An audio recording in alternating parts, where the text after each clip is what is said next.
Los conflictos armados en Siria. Una guerra moderna, ese es el concepto que podemos atribuirle a este conflicto que ya lleva una década de derramamiento de sangre. Además de ser una guerra que se encuentra en pleno siglo XXI, no ha cesado en ningún momento, y de ser en un principio una guerra civil, ha llegado a la apoteosis de ser un combate que incumbe a varias naciones, componiéndose así una contienda entre potencias mundiales. Nada nuevo en cuanto a conflictos. De hecho, nuevamente se repite la historia, siendo considerada actualmente como una guerra subsidiaria, dado que aún se manifiestan esos arraigos entre Rusia y Estados Unidos. Por ende, se deduce que es una nueva guerra fría o la guerra fría de Medio Oriente. Existen, aparte de lo ya mencionado, otros nombres tales como Primavera Árabe, Invierno Árabe y Guerra contra el Estado Islámico. El inicio de los conflictos en Siria.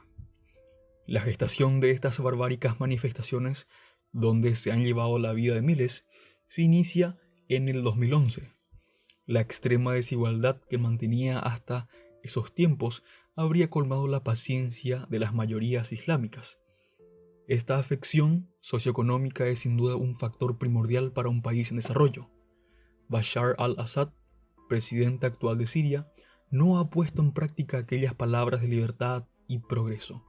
Y a esto se suma un factor no menos importante, ya que es el origen de las antiguas dinastías la que influyen de manera inherente a estos tipos de gobiernos o monarquías. Es el caso de sus orígenes étnicos y religiosos, el principal drama que afectó y lo sigue haciendo, según demuestran los miles de muertos. El dictador de la República de Siria, Hafez al-Assad, constituye una minoría religiosa que son los alawí, una secta mística y sincrética.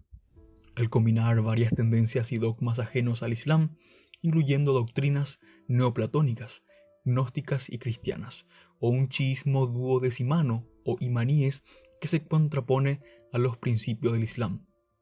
Estas tendencias religiosas no han culminado desde sus principios, como es el caso de los conflictos judeo-árabes, siendo nuevamente partícipe, y podríamos decirlo como una causa belli de estos hechos.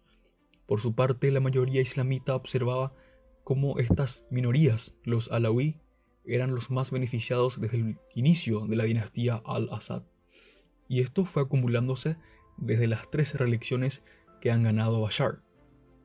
Las manifestaciones de los civiles se dio el 15 de marzo del año 2011. Miles de personas se concentraron en las principales ciudades de Siria, respondiendo a la convocatoria por Facebook de un día de la ira. Las manifestaciones prosiguieron con ecos de protestas, disturbios policiales contra los civiles, hasta que el 22 de marzo la policía asalta una mezquita en la ciudad de Daraa y acaba con la vida de al menos 6 personas. Una ofensa para los radicales del Islam.